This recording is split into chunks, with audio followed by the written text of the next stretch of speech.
I just paid a mobile mechanic to come here and diagnose my vehicle to see what's wrong with it. And today it's raining. I've been standing out in the rain getting wet. Part of life is rain and getting wet. The mobile mechanics got here, there's two, to diagnose my vehicle. And when they got here, they say they can't work in the rain and they have to take the keys to my car and drive it to a restaurant.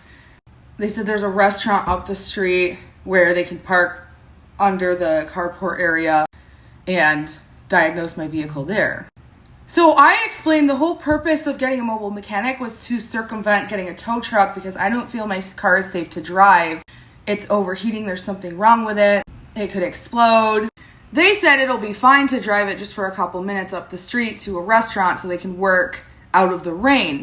I explained I don't have a parking pass for that restaurant. The only parking that restaurant has is valet parking. I've been to that restaurant before.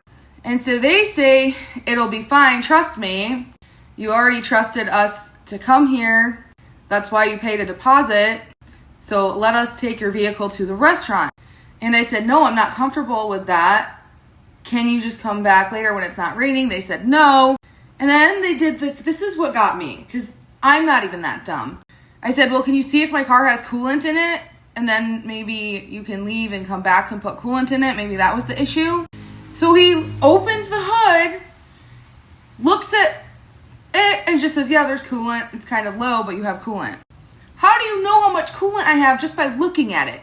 Like when I say he literally just opened it, closed it, said, yeah, there's a little coolant in there. You can't see how much coolant there is without performing a test.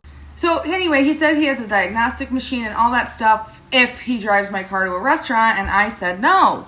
The whole point of getting a mobile mechanic was to keep my car here so it doesn't overheat and cause more damage.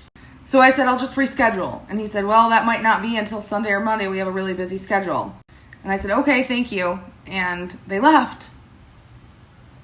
I don't understand the problem personally.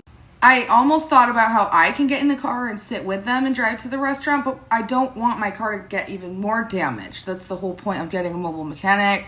So at this point, I'm going to just have to tow my car to a garage because I'm not dealing with this. I guess I never factored weather into it, that if you pay for a mobile mechanic, they might not be able to work on your car if it's raining. The whole thing was very strange though. I am not giving two strangers my broken down car. What if it literally explodes and they get hurt and then I'm in trouble and I'm liable? Or what if they drive it to a restaurant and they're not the insured drivers and there's a ticket because they're parking where I don't have a parking pass? Like, no. The whole thing was very odd and I'm really fucked up, like mentally, that my car isn't working.